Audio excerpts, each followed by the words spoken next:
Hey everybody, Nico here with an update on the Anvil Mountain house. And today's a big day. Rob G showed up and helped. And actually we got Dr. John playing on the radio behind us because he died last night.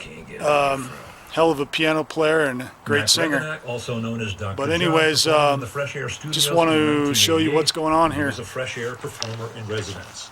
Revenak died yesterday at the age of 70. So garage. After a break, we'll get back to his interview with Terry and hear how he front bump out, psychedelic rock to become Dr. John the Night Tripper. Also, comedian Zara Norbash shares some thoughts on community and ritual. And Justin Chang reviews front of the house. Late night. I'm Dave Davies, and this is Fresh Air.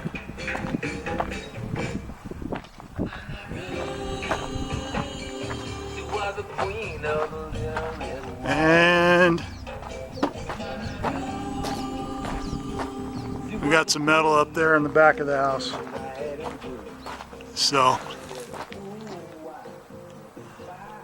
progress. Over and out.